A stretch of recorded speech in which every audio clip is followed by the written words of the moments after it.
Hi and welcome to my channel. I get asked a lot about visas here in Sweden, and I thought in today's video I introduce you to the most common visas you can apply for here in Sweden.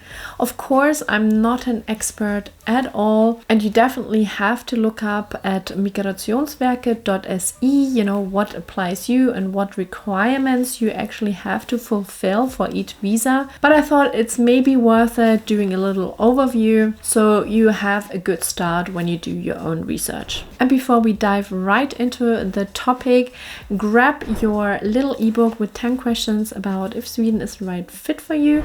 There's a link in the description below, and there is also another link for my new Patreon community. Check it out and sign up if you like it. Let's get started.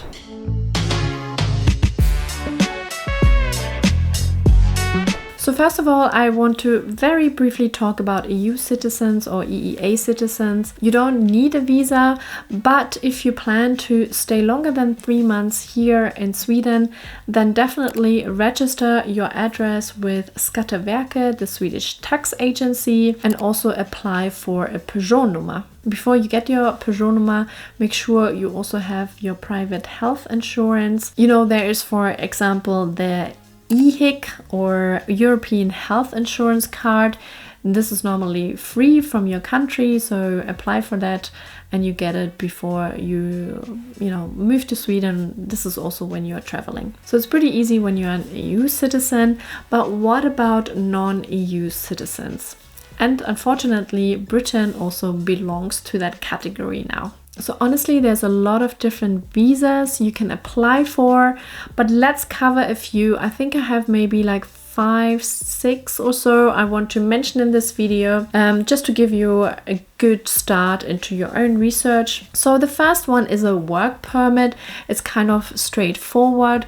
So you apply for a job before you move to Sweden. Sometimes you already work in the company who then sends you to Sweden. There's also kind of an example for it. So that means you already have a job offer here in Sweden to apply for a work permit. Your employer has to advertise the job first for 10 days minimum in Sweden, and if they can't find the right person, then you have good chances to get the job and move to Sweden. There's actually a minimum salary this job has to have, and as of right now, when I'm making this video, it is 29,680 Swedish krona per month, which I guess is around $3,000, and that is before taxes. This number always changes year by year or maybe even more often, so make sure to check migrationsverket.se for the current number. And normally this visa is for 2 years.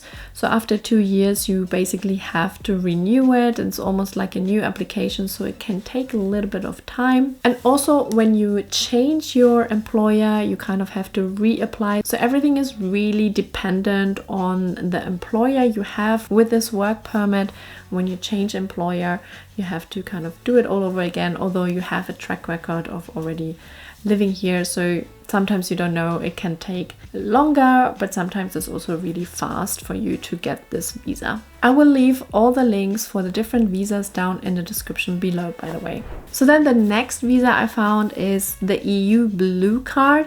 And honestly, it's quite similar to a work permit, although it is dependent on a higher education. So you need a higher education degree or at least 5 years of relevant work experience.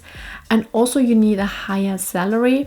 So the cap for this is at least 49,875 Swedish krona per month, which is approximately $5,000, again before taxes. And the only advantage really with this visa is that you actually can move within the EU like easier.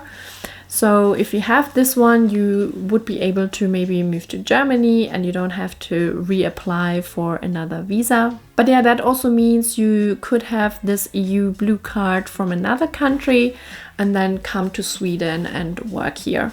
Then the next visa I want to mention here is the job seeker visa. So I read a little bit about it. This is relatively new and quite popular, you can probably imagine. And what is it actually? So you do have to have a completed advanced degree, like a master's or a PhD. So it is still tied to your education. You can get a residence permit to come to Sweden for up to 9 months to look for work and or started a business. But within those 9 months, you do have to, show that you can actually fund yourself. That's one requirement. And also, if you do have family, you cannot bring your family, within those 9 months. After you maybe get a job and get a work visa, then it is possible to bring your family. So then there is a residence permit for self-employed. So for those who actually want to have their own business, you can apply for it when you want to be self-employed. But again, there's a few requirements. I'm not talking about all of them here. Again, look it up. There's a link in the description below. But a few things you maybe have to consider is that you have to show a solid business plan and prove that your business will make enough profit to support you and your family. You need significant savings to cover living costs for at least 2 years before you break even. So that's interesting. That's a long time. So you do need, quite a bit of savings to show before you actually, can get that visa here in Sweden. You must have relevant knowledge of Swedish or at least English. So at least you can get by with English. You don't necessarily have to know Swedish. You must have established customer contacts or networks. So again, you need to kind of prove that, and you must be able to support yourself financially. What does it mean? I'm just going a little bit more in detail on that because it's quite interesting to know. So to meet this requirement, you need to have at least 200,000 Swedish krona in a bank account in your name. And I guess that's around 20,000 US dollars. The bank account does not have to be in Sweden, but it must be possible to transfer the money to this country.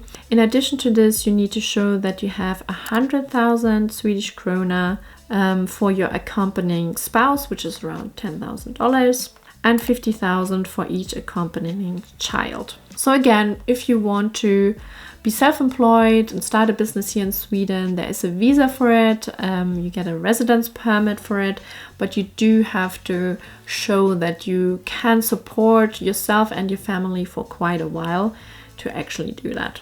Then there's a student permit. That's also a possibility. If you want to move to Sweden, you can study here, but you need to have an acceptance letter of a university, and you must also show that you can pay the tuition fees and living expenses. And that again is about 10,584 Swedish krona, probably around 1,000 US dollars per month for the living costs.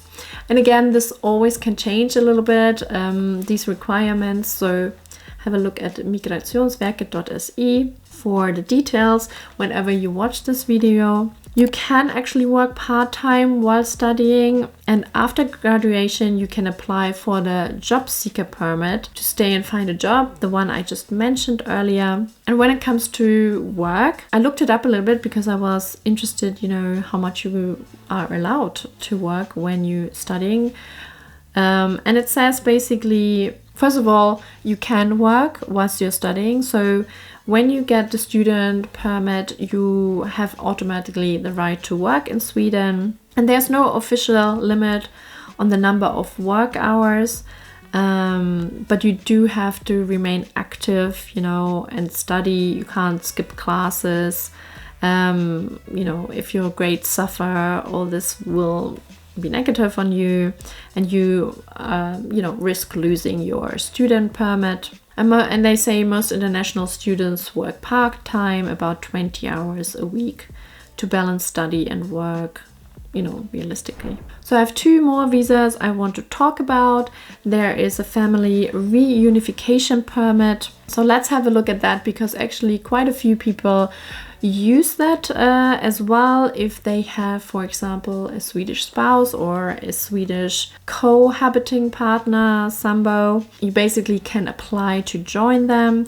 So some people who meet a Swede outside of Sweden, for example, or even in Sweden, you know, and they live in Sweden and they want to join them, this is exactly the permit you want to apply for. It says here the person in Sweden must show they can support you and have a home big enough for you, both of you. And the processing time can be long, but that's probably the case with every single visa here in Sweden. It's a bit mad sometimes, I would say. But yeah, in general, you can only enter Sweden once you have the permit. You know, you cannot apply within Sweden.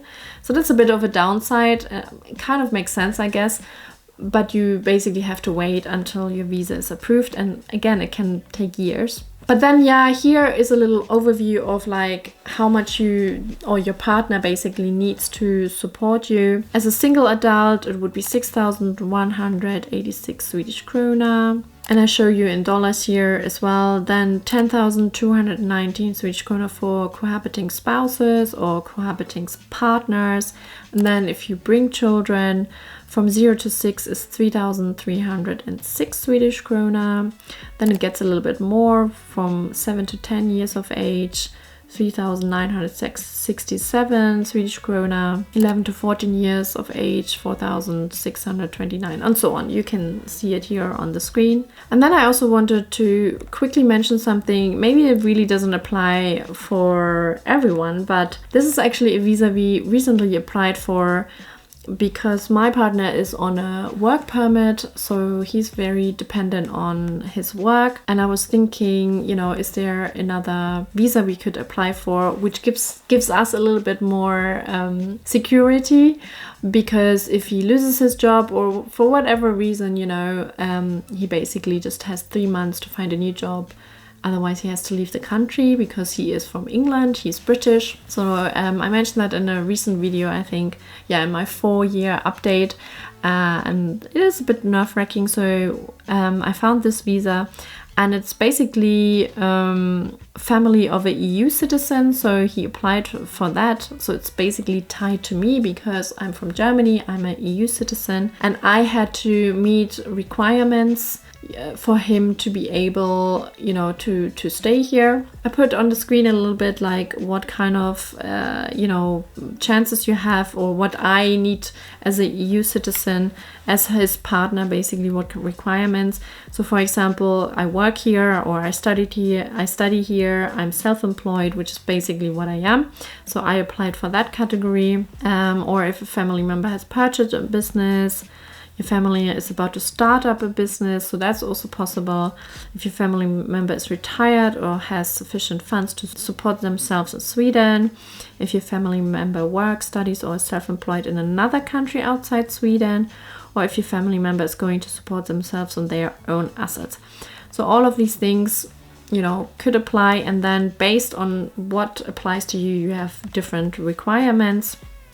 And you have to submit documentation. So we just applied, so we are still in the process of, you know, waiting if it works.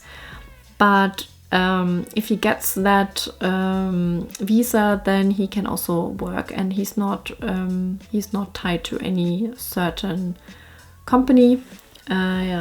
So that is quite good if it works. So fingers crossed, and let's stay tuned. And then the last one I wanted to also, you know, introduce, although it can get a little bit more specific sometimes. So this is a researcher permit, and that has to do with academic research. So that's a permit, a visa you can apply for, but you need a hosting agreement with a Swedish research institution, and it has to be approved by the Swedish Research Council. The permit is usually valid for the length of the research project. And again, you must have enough money for your stay. You know, these funds must be sufficient both for your stay in Sweden and to pay for your return journey. So the current number is 9,700 Swedish krona, which is around, I think $1,000, something like that. And it also says you must devote at least 50% of your working hours to research, in case you also wanted to work, for example, but 50%. Yeah, so this was an overview really about a few visas and permits you can apply for here in Sweden if you want to move to Sweden. I hope that was helpful. Let me know in the comments down below. Thank you so much for watching till the end, and I hope I will see you in my next video. Hej då!